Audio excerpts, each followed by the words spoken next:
On se retrouve du coup pour une petite vidéo. Alors je savais pas du tout comment l'appréhender parce que ça fait plusieurs jours, plusieurs semaines que j'ai une chanson qui me tourne en boucle, qui me parle du coup. Là ici, je vais m'adresser à des hommes du coup. Cette chanson c'est Mind of Mine.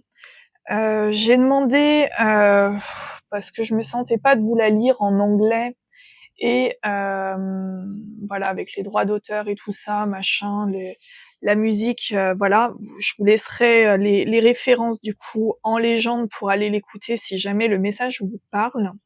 Mais voilà, j'ai demandé en tout cas une traduction au plus fidèle du texte. Je vais vous lire ce texte et puis si ce texte vous a parlé, je proposerai du coup un tirage à la suite de ça. Les hauts et les bas sont tout ce que je connais. Je veux pas être un père foutu. La thérapie me fait du bien, mais je n'arrive toujours pas à réparer mon traumatisme. Et maintenant, je suis terrifiée à l'idée que tu sois juste là, quelque part, à me regarder quand je n'arrive plus à respirer. Et j'ai besoin de quelqu'un pour briser la panique, qui m'évite pour combler les besoins de quelqu'un d'abîmé, sans foi. Et maintenant, je suis terrifiée d'être seule ici. Alors j'ai besoin que tu me le fasses savoir, parce que, autant que je peux dire, je ne peux pas me sauver moi-même. Je ne peux pas me lier d'amitié avec mes émotions. Tout ce qu'elles font, c'est me briser. Alors, à l'aide. Est-ce que je parle tout seul? J'ai besoin de quelqu'un pour me maintenir stable. Quand mes pensées deviennent trop lourdes, quelqu'un pour essayer de réparer cet esprit qui est le mien. Qui diable suis-je devenu? À compter les heures entre mes doses, un homme blasé aux mains tremblantes, accroché à ce qu'il ne peut pas lâcher. Et maintenant, je suis terrifiée d'être un fantôme sacré. J'ai juste besoin que tu me montres que tu es réel, parce que, autant que je peux dire, je ne peux pas me sauver moi-même. Je ne peux pas me lier d'amitié avec mes émotions. Tout ce qu'elles font, c'est me briser. Alors, à l'aide. Est-ce que je parle tout seul? J'ai besoin de quelqu'un pour me maintenir stable, quelqu'un pour réparer cet esprit qui est le mien. Mon esprit, ouais. Un esprit qui m'a laissé au sol, tremblant, terrifié à mort, en train d'étouffer. Mon Dieu, je crois que je suis à court de temps pour arranger les choses et réparer cet esprit qui est le mien. Les hauts et les bas sont tout ce que je connais. Je ne veux pas être un père foutu. Donc ici, je m'adresse du coup à des figures masculines qui sont à un chemin un gros croisement de vie, en tout cas des prises de conscience, de schémas transgénérationnels très probablement, des grosses crises d'angoisse. Du coup, on a des prises de conscience qui sont violentes, une volonté. En fait, il y a un tiraillement entre le côté de vouloir créer une famille et en même temps de ne pas s'en sentir capable. Ce côté de ne pas reproduire un schéma qui a été souffrant pour soi. Ouais, c'est un véritable cri à l'aide. C'est vrai que du coup, ne sachant pas comment transmettre ce message-là, voilà, je me suis laissée porter par la chanson. Mais ouais, ici en tout cas, on parle d'un homme qui ne veut pas être un père déglingos, quoi. Voilà. Bon, très bien. Enfin, très bien. Si, en tout cas, si ce message te parle, parce que là, je pense que après un message comme ça, je pense qu'on peut se tutoyer et ça ne parlera pas à tout le monde. Donc, entre toi et moi, on va voir du coup ce qu'on peut, quel message en tout cas je peux te transmettre.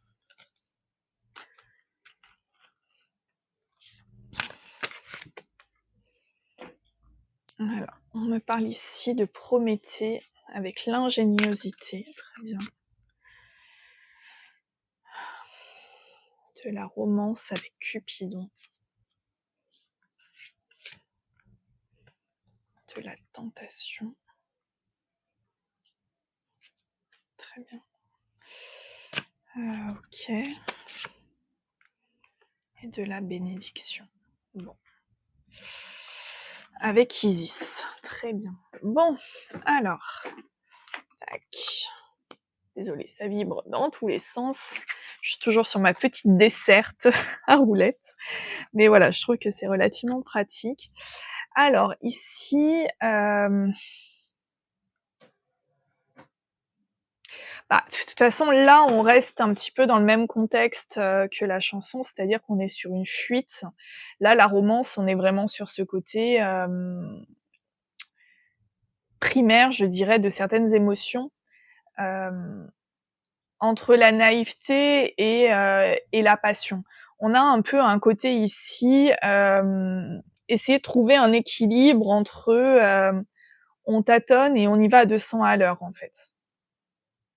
Pourquoi je ressens ça comme ça, je sais pas. Ouais, il y a peut-être une altération du coup de la relation à l'autre, c'est possible.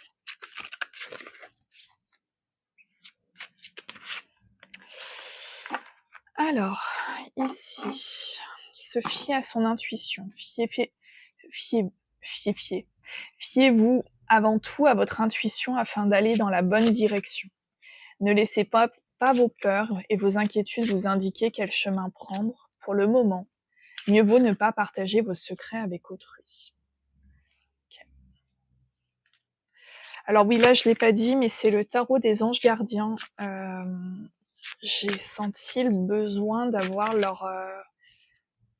leur aide, donc on va recevoir leur message. Vos anges gardiens veulent que vous sachiez que ce qui vous arrive doit vous aider à prendre confiance en vous et croire en vos aptitudes. Affirmez votre position et défendez votre point de vue. Prenez du recul par rapport aux personnes qui sèment la pagaille dans votre vie. Alors, il se peut aussi que cette grosse crise de nerfs vienne de choses qu'on vous dit au quotidien, en fait. Je m'adresse peut-être à des hommes qui sont en couple, dans des couples, du coup, peut-être qui vous parlez bébé, hein, c'est possible. En tout cas, famille au sens large. Et que ça va réveiller en vous des angoisses, peut-être des angoisses qui reviennent en général de l'enfance. Peut-être qu'on vous a aussi accablé en disant que tu pouvais pas être capable. J'ai du mal avec le vous et le tu, hein, c'est des j'alterne. Voilà, bon, je parle comme ça sort, mais après, ouais, en tout cas, je ressens qu'il y a eu peut-être, clairement, il y a le côté de se sentir pas assez et en même temps la peur de reproduire un truc qui était négatif, en tout cas que tu as vécu comme négatif vis-à-vis de ton père. Vous avez l'impression d'être pris au piège et que jamais vous ne pourrez sortir de la situation actuelle, mais ce n'est qu'une illusion. Jurez-vous de ne pas subir ce que vous vivez. N'attendez pas que quelqu'un vienne à votre secours. Agissez et trouvez vous-même le chemin de la liberté. Ouais. On voit que dans les paroles, à des moments, il demande à l'aide. Mais cette aide, alors tu peux t'adresser au divin, mais le divin va te mettre des expérimentations sur ton chemin pour comprendre en fait que cette aide doit venir de toi. Et à rejeter quelque part la prise de décision ou alors après tu as des thérapeutes, hein, je dis pas toute forme d'aide est bonne à prendre, c'est juste que ne pas être dans une aide contemplative, c'est-à-dire de dire à l'aide et puis tu attends. Non, des prises de décision, c'est-à-dire que tu sens que tu n'es pas bien ou qu'il y a des prises de conscience qui t'angoissent. Voilà, un psychologue, un thérapeute, tout est bon à prendre. Acceptez les changements. Vos anges gardiens vous envoient des signes afin de vous faire comprendre qu'il est temps de prendre une nouvelle direction. Vous n'êtes pas heureux, vous n'avez pas de but dans la vie. Et ils vous invitent à mettre en place des changements pour que vous soyez en harmonie avec vous-même. Ouais, ok. Tirez profit des différences. La diversité est une richesse. Vos idées, couplées aux idées d'autres personnes, peuvent déboucher sur une merveilleuse idée. Commencez par voir les points communs, puis travaillez ensemble pour trouver des compromis. Tout est une question d'équilibre. Ne soyez pas intransigeants. Ouais. C'est vrai que la tolérance, de toute façon, elle est là des deux côtés. Et si vous n'êtes pas tolérant avec les autres, vous ne l'êtes pas davantage avec vous. Donc soyez d'abord tolérant avec vous, puis avec les autres. Ok, bon. Je souris parce qu'en fait, j'ai l'impression de démêler une pelote de laine. C'est très particulier, il y a des nœuds un peu de partout et je suis pas sûre d'être sur le bon fil. Voilà. Voilà la métaphore qui est dans ma tête et pourquoi je rigole, mais c'est pas le message en lui-même, au contraire, c'est un message qui vibre très fort et ici on a vraiment vos anges qui souhaitent vous aider dans cette histoire-là. Alors le 2 de la prospérité. Vous devez trouver un équilibre. Vous avez plusieurs emplois en même temps où vous essayez de réaliser votre rêve en termes de carrière professionnelle. Ne prenez pas les choses trop à cœur et laissez s'exprimer l'enfant qui est en vous. Faites que votre travail soit aussi agréable que possible. Mener plusieurs tâches de front tout en restant positif ne peut qu'être fructueux. Guérisseur de la prospérité. Vous êtes une personne à part, votre esprit créatif et votre sens de l'innovation sont les clés de votre réussite. C'est le moment d'évoluer professionnellement, mais attention à ne pas négliger votre famille. Cette lame représente une personne, peut-être vous, terre à terre, avec des dons pour le dessin, et la décoration, ouverte et mature. Alors ouais, là j'ai une histoire qui se dessine. Alors, tac. As de la pensée. Ce chérubin vous félicite pour la merveilleuse idée que vous venez d'avoir. Il est important de communiquer clairement et sincèrement avec les personnes qui sont impliquées dans votre projet. Ne vous laissez pas décourager par les petits changements de dernière minute qui ne peuvent qu'être bénéfiques. Ouais, je crois que je l'ai l'histoire. Allez, reconnaissance publique. Félicitations, tout s'est déroulé comme vous l'espériez. Et vous voici sous les projecteurs, des idées nouvelles se présentent à vous, et le succès est assuré. Exprimez-vous librement, en toute honnêteté. Ceux qui vous entourent sont dignes de confiance, soyez ouverts à toute nouvelle opportunité. Et enfin, ouais. Vous avez travaillé dur et vos efforts sont récompensés. Vous éprouvez un sentiment de sécurité, y compris financière, et de satisfaction. Accordez-vous une pause bien méritée et profitez. Fêtez un heureux événement, fiançailles, mariage, acquisition d'une nouvelle maison ou naissance. Donc ici, l'histoire en tout cas qui s'est déroulée dans mon esprit au fur et à mesure que je vous lisais les cartes, c'est l'histoire d'un schéma peut-être familial, d'un papa ayant peut-être mis en avant plus une vie professionnelle qu'une vie familiale.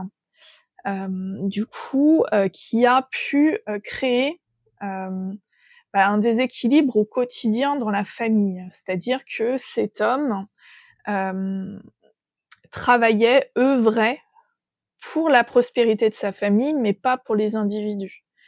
On était sur une figure matérielle ici. Évidemment, un petit garçon qui prend cet exemple-là va se dire: un papa qui n'est pas présent, alors oui, j'avais des super trucs, je faisais des supers activités, mais moi, tout ce que je voulais, c'était avoir un papa. Et là, je ressens, ouais, c'est une énergie qui est très lourde, je ressens du coup énormément, alors à la fois de la rancœur, de la tristesse, une forme d'amertume et peut-être un peu de cynisme aussi là-dessus, vis-à-vis d'une absence Peut-être qu'on a cherché à combler, pendant toute sa vie. OK. Hem, alors après, ça peut être aussi un parent décédé, ça peut être, hem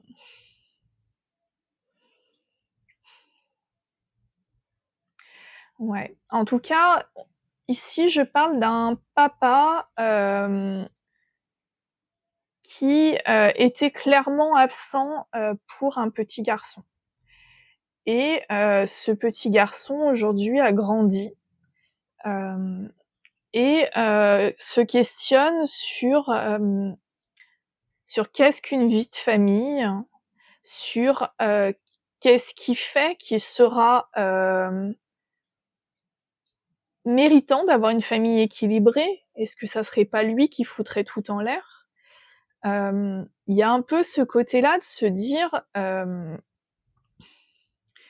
si l'homme doit subvenir aux besoins de sa famille, à quoi bon avoir une famille si c'est pour la délaisser? Il y a un peu ce côté-là, hem,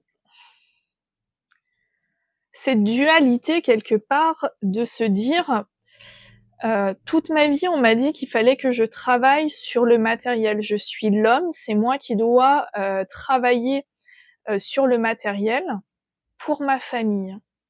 Mais la vision que ce petit garçon a eue du matériel sur la famille, ça a été un déséquilibre. C'est-à-dire que le papa travaillait, le papa, était absent, le papa n'était pas là, en fait, pour sa famille. Alors oui, il a subvenu aux besoins, mais le petit garçon voulait son papa. Donc ouais, il y a vraiment ce côté-là, c'est dur parce que je pense que c'est quelque chose qui est devenu inconscient avec le temps. Et je sens vraiment une très profonde détresse là-dessus. Donc, qui dit absence du coup de ce genre de surtout que le petit garçon, enfin voilà, le papa est peut-être le premier exemple qu'un petit garçon va avoir sur son identité et du coup, caler une identité sur une absence, c'est ouvrir la porte du coup à toute forme de manipulation autour. Alors je dis pas qu'il faut forcément un papa et une maman, hein, c'est pas du tout le débat et c'est pas du tout ça le concept. C'est, au contraire même, enfin voilà, en fait c'est simplement, d'avoir conscience de la présence potentielle d'un parent, par son absence. C'est, c'est très, très dur à mettre des mots sur ces concepts-là. C'est vraiment cette forme de rejet inconscient parce que je pense que du coup le papa s'il avait eu le choix, il n'aurait pas rejeté l'enfant et pour lui c'était pas le cas peut-être aussi. Mais là en tout cas clairement il y a une forme de rejet ici, en tout cas l'enfant, le petit garçon voulait son papa et son papa, n'était pas là. OK. Bon, eh bien, allons-y. Hop, on a j'ai pris, toutes sortes d'oracles sur, les mémoires familiales, les blessures émotionnelles, tout ça et puis j'ai pris aussi l'oracle de la voix des âmes parce que je sens qu'il y a un défunt pas très loin. On verra. Alors, on me parle des secrets, OK.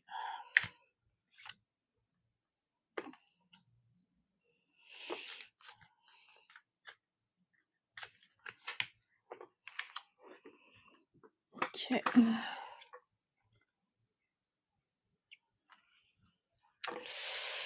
Ouais.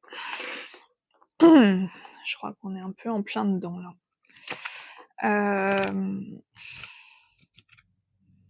Alors oui, il y avait peut-être des convictions spirituelles, en tout cas, sous le couvert d'une certaine spiritualité, ça a justifié peut-être, mmh,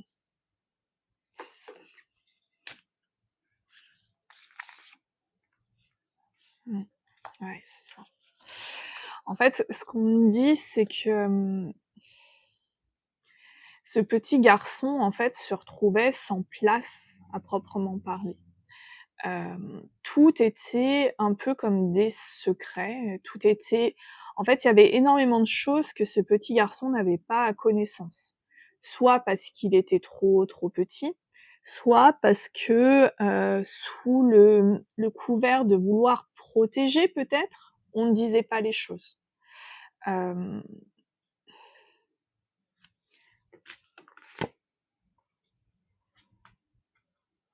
OK. Après c'est possible aussi qu'il y ait eu une double vie, ça c'est possible. Bon, après, adultère ou pas, quand tu es enfant, de toute façon, enfin, c'est pas de ta faute. C'est vrai que malheureusement, les enfants vont payer un peu le prix, des erreurs des parents. Hem, mais là, ce qu'on me dit, c'est qu'il y a énormément de choses qui n'étaient pas dites, à cet enfant, durant son enfance et que, ben, du coup, cet enfant était, ben, forcément, comme tout enfant, avait confiance en ses parents. Hem et confiance aussi dans les valeurs que ses parents souhaitaient lui transmettre. On dit ici qu'aujourd'hui, on a conscience non, pas conscience. On me dit aujourd'hui que ces choses qu'on a, mis en place, durant son enfance, c'était des mensonges. Alors des mensonges conscients ou pas, à vouloir protéger, enfin voilà, on a toujours les couverts sous le prétexte de la bonne action, de ne pas dire les choses, mais c'est une forme de manipulation. Ouais, bah, c'est ça que je pensais aussi. OK. Alors, ouais, il y a peut-être eu des tromperies entre les parents et il y a des choses qui sont restées non dites, pour une raison qui est, ici évidente, c'est que, ben, il y a eu le décès d'un des 2 parents.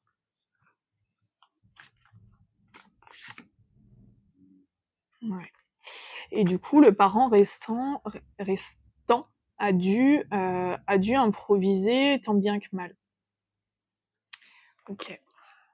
Bon là, le but, hein, c'est de pardonner personne, c'est vraiment d'essayer de vous trouver des clés bah, sortir de cet état très lourd, quoi. Alors j'ai l'impression et j'ai conscience aussi, hein, que ce tirage part un peu dans tous les sens. Hem J'essaye de structurer au mieux, mais c'est très compliqué parce que je suis les 3/4 du temps en canalisation. Hem, donc voilà, vous prenez ce qui résonne avec vous. Si ça vous parle pas, vous forcez pas, quoi.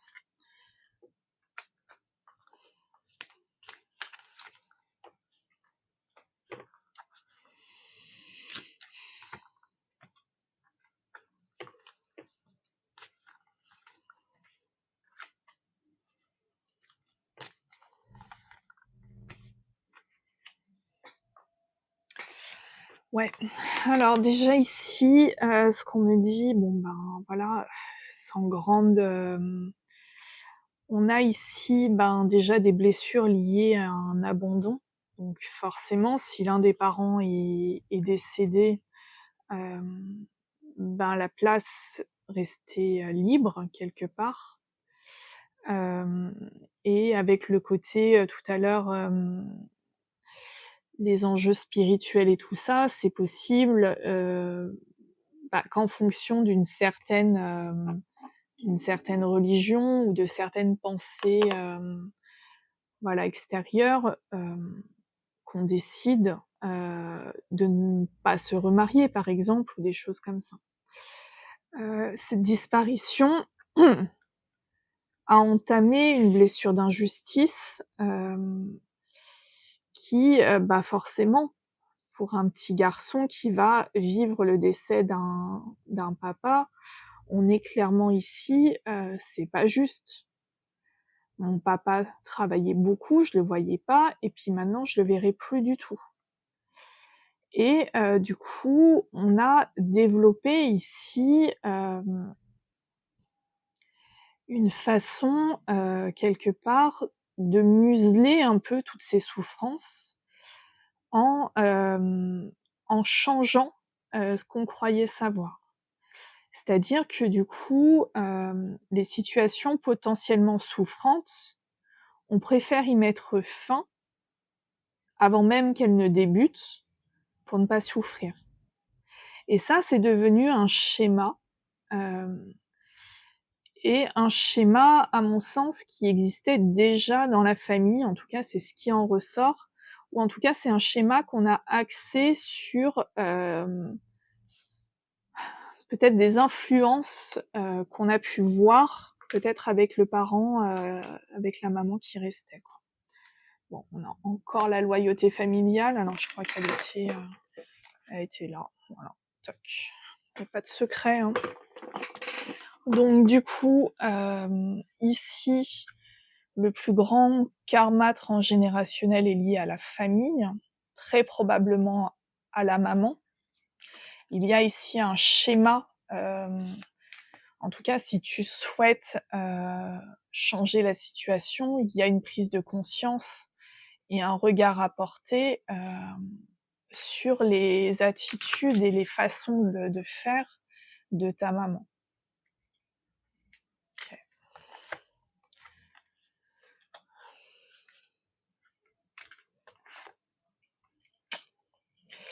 Ouais. Alors après, c'est vrai que pour le coup, vivre un deuil, que ce soit pour l'enfant ou pour la femme, c'est quelque chose d'extrêmement violent. Du coup, dans ce genre de mécanisme-là, on va se rattacher, de manière presque compulsive aux restants, à ceux qui restent. Et hem et là, je ressens vraiment quand même un petit garçon vraiment, peut-être pas bébé, mais pas loin, enfin vraiment en pleine construction et vraiment en mode éponge. Et du coup, il y a eu peut-être un côté un peu fusionnel, ce qui est normal, hein, le côté fusionnel mère-enfant, mais c'est vrai que pour le coup, il y avait vraiment ce côté, OK, bon, j'ai la figure d'Antigone qui vient, mais vraiment ce côté, en fait, l'enfant, qui devient le pilier de son parent et le parent, du coup, s'est construit sur cette figure de l'enfant pilier, du coup. Et l'un dans l'autre, il y a eu une forme de dépendance ici, il y a eu vraiment un côté,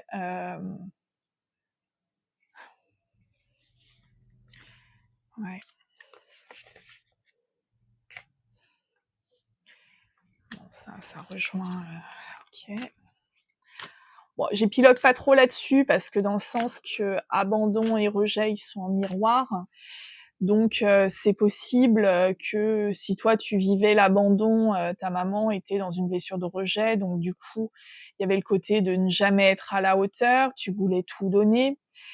Et après, en même temps, tu vas, du coup, assimiler son karma transgénérationnel et dans ta construction d'adulte, c'est tout à fait possible que tu sois plus dans une dominante de blessure de rejet, parce que c'est ce que tu as vu toute ta vie, quoi. Bah, ouais. Bah, oui, bah, du coup, en fait, ton ego, donc ce qui est à dire ton identité au sens large du terme, bah, du coup, tu savais et tu ne sais plus forcément qui tu es réellement parce que, ben, tout ce qui t'environnait, en fait, était intégré, sur ta construction. Mais ce qu'on te dit, c'est que tout ça, en fait, c'était pas à toi et hem et ça renforce cette blessure d'injustice parce que, oui, on aurait dû te protéger, et ne pas te laisser justement éponger tout ça. Sauf que je ressens, une autre, une autre personne qui en était incapable. Ouais. Mais aujourd'hui, ce qu'on me dit, c'est que de conscientiser ça, hem, ça va te permettre de prendre un peu de recul. Le but, c'est de ne pas forcément de rejeter cette loyauté familiale. C'est juste que cette loyauté, elle doit être ciblée pour toi avant d'être pour ta famille. Et ça, quand bien même on te le reprocherait, c'est pas un reproche qui est censé te toucher. Dans le sens que c'est un reproche, d'ego justement, c'est un reproche, une façon de garder, quelque chose. Mais là, aujourd'hui, cette situation, elle peut plus durer, elle éteint ta lumière et tu en as besoin pour ta vie. Bah, ouais, c'est ça. C'est que du coup, ça aiguise en toi, en fait, tu donnes tellement ta lumière à ces situations-là, à tout ça, que du coup, ça fait exprimer quelque part un peu, le plus mauvais quoi, quelque part et hem et à vouloir contenter tout le monde, enfin vraiment ce côté-là, peut-être même, ouais, manipuler. En fait, tu reproduis des choses que tu as toujours vues.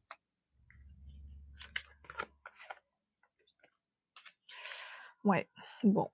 Est-ce qu'on a un dernier message là-dessus? Bah, ouais, c'est ça, c'est que du coup, en t'auto-sabotant, ben, quelque part, il y a aussi ce côté de se dire: «Enfant, je n'étais pas heureux, on m'a pas montré ce que c'était, je n'ai pas le droit au bonheur, en fait». Mais on te dit que si, tu as le droit au bonheur, c'est juste que tu portes un poids familial qui n'est pas le tien. Hem, ce poids familial,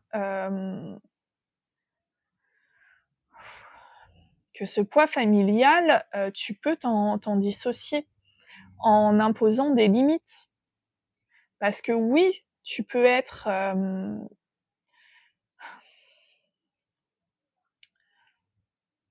oui, tu peux être support, mais tu peux pas être sauveur. C'est-à-dire que tu peux apporter de l'aide à des personnes qui souhaitent être aidées dans des évolutions, mais tu peux pas sauver quelqu'un qui ne veut pas être sauvé et j'entends que ça, c'est compliqué à entendre. Très bien. Allez. Un message de ton âme. Voilà, je vais faire un peu de lecture encore. Message de ton âme. Très bien. Tac. Sans blague, pardon. Non, je fais un peu d'humour parce que franchement, c'est super lourd à canaliser comme, Une partie de tes énergies est figée par la peur et cela peut perturber notre connexion. La peur n'est pas à fuir. Quand elle est une alerte, elle est positive. Une partie de toi se sent en danger et je t'invite à comprendre pourquoi. Pourquoi as-tu l'impression que si tu me parles, cela te met en danger? Pourquoi as-tu peur d'être en contact avec toi-même? Pourquoi as-tu peur de t'écouter? Tous les conseils et les messages que j'ai pour toi sont positifs. Ils sont là pour que tu puisses avancer d'une façon sereine. Peut-être ne sont-ils pas encore ce dont tu as envie actuellement? Ne cherche pas à fuir cette peur. Écoute son alerte. Cela va te permettre d'ouvrir les yeux sur des choses importantes et cela va te permettre d'avancer d'une nouvelle façon. Très bien. Maintenant, hop là, on va voir ce que tes guides souhaitent te dire avec une carte. La source. Et après, j'ouvrirai juste à une entité, on verra ça. Il y a une certaine forme de contradiction dans tes énergies. Une partie de tes énergies est bloquée sur de fausses croyances et sur des pensées négatives. Tu es davantage centré sur ce dont tu penses ne pas être capable plutôt que sur tes possibilités. Le rythme des synchronicités est bloqué. Tout est en attente.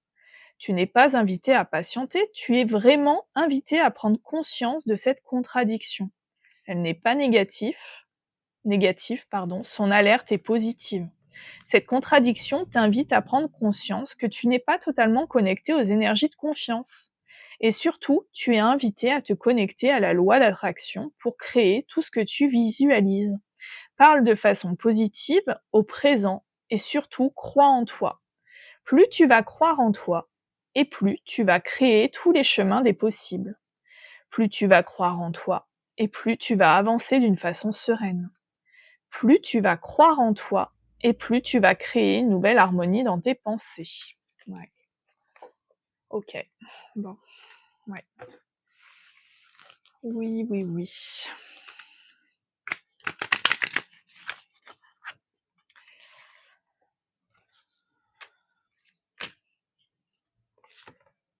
OK. Bon, allez. Qu'est-ce que ce défunt veut nous dire? Oui, les oui, oui, tout à l'heure, c'est parce que je sentais les frissons des défunts, c'est pour ça. Bon, allez. J'ai retrouvé des âmes chères à mon cœur, j'ai retrouvé ma source, j'ai retrouvé ma famille karmique. Je suis dans une énergie d'amour inconditionnel, je suis dans la lumière et je ne suis qu'amour. Nous sommes là pour toi. Nous formons une équipe pour t'aider et pour te guider.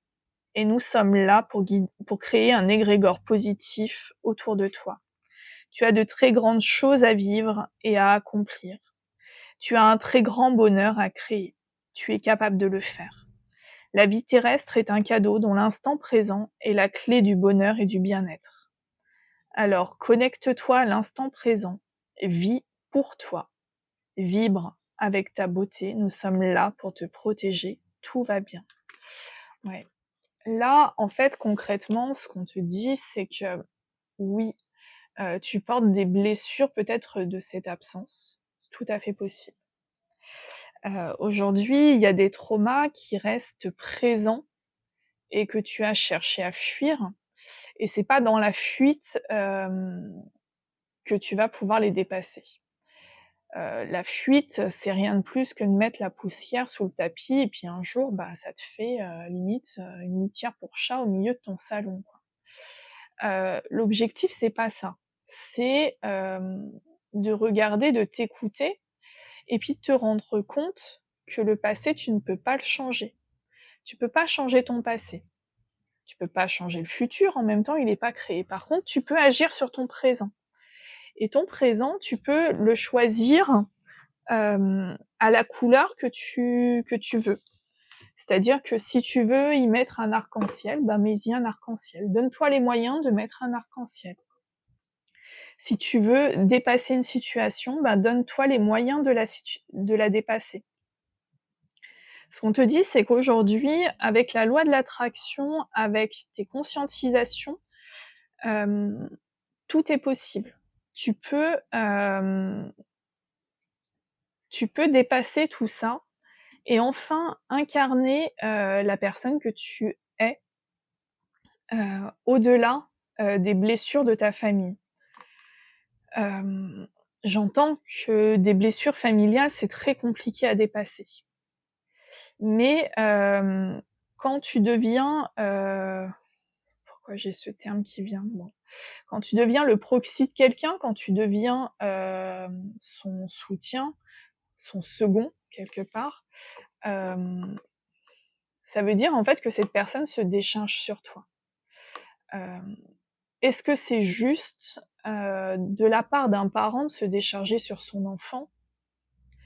En tant que maman, je peux te dire que non, c'est pas juste.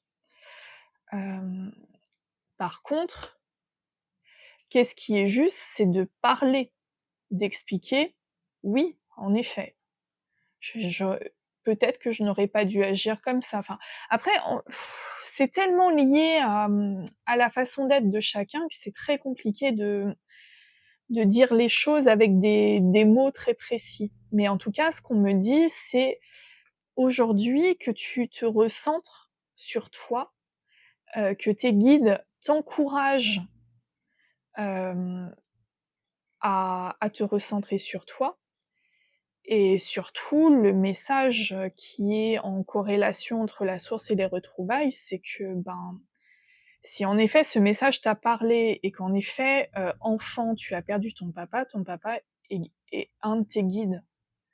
Ça a été un choix qu'il a conscientisé. Il a demandé à être ton guide. Donc quelque part, il est à tes côtés pour te voir briller et pas, ce côté porter ces blessures-là. Alors oui, peut-être que de son vivant, c'était pas facile, peut-être que son départ a été encore pire, peut-être, que la relation, familiale est devenue extrêmement complexe. Ça, je dis pas le contraire. Mais, ce qu'on te dit, c'est qu'aujourd'hui OK, j'ai un autre message. C'est qu'aujourd'hui, rien ne t'empêche de couper avec, avec cette histoire-là et du moment que tu vas couper, heu, ce karma transgénérationnel, c'est-à-dire cette mémoire familiale quelque part en schématisant dans les très grandes lignes, ce qu'il faut savoir, c'est que tu libères du coup ta descendance.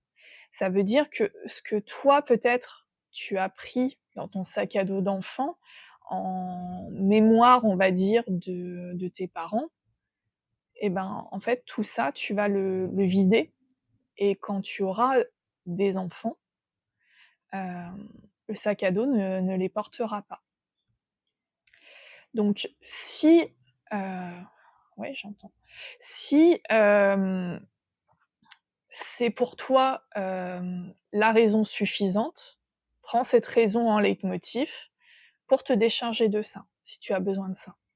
Si ta seule vie et ta seule présence n'est pas suffisante, tu peux te mettre ça en même si c'est biaisé, c'est une forme de manipulation de ton esprit, mais là c'est voilà, en tout cas tes guides me me disent de te dire ça, donc écoute, voilà.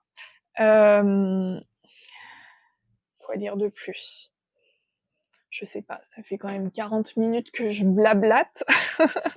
Si tu es resté au bout des 40 minutes, chapeau. Voilà. C'est pas une mince affaire, clairement. Je ressens énormément d'émotions, donc c'est des prises de conscience qui sont brutes et un conseil vraiment, ici sur ce type de choses, ne cherche pas à faire les choses tout seul. Hem Aller voir un psy, c'est pas faire preuve de faiblesse, aller parler à un thérapeute, aller parler, même ne serait-ce que des guidances, mais là vraiment, parler avec des personnes, peut-être neutres ou des personnes, qui tu le sais en tout cas ne te jugeront pas. En bref, ne cherche pas à te livrer à ta maman par exemple, parce qu'elle-même ne voit pas forcément tous ces traumas. Je pense qu'ici, c'est important que tu t'éloignes un peu d'un schéma familial, pour trouver en fait une neutralité afin de pouvoir, y voir un peu plus clair. Mais loin du jugement, loin, de tout ego quelque part. Ici, c'est vraiment, en tout cas, tu as des choses à dire, je le ressens et c'est important que tu mettes de l'importance sur ta voix, en fait. Tu n'es pas juste un pilier, tu es un être humain à part entière et en tout cas, pour revenir à cette chanson, voilà, en tout cas, déjà, si tu te poses des questions, c'est que non, tu seras pas un père, foutu, quoi. Mais voilà, c'est compliqué de sortir d'une loyauté familiale, de faire la part des choses. Et puis, je ressens aussi peut-être un peu d'apitoiement, donc bon, ouais. Enfin, tu verras, tu prends ce qu'il y a à prendre et puis si ça parle pas, n'insiste pas. Voilà. Bon, on me dit que le message est passé. Je vais pouvoir enfin arrêter d'écouter cette chanson en boucle. Voilà, parfait, merci et je te souhaite une très belle journée.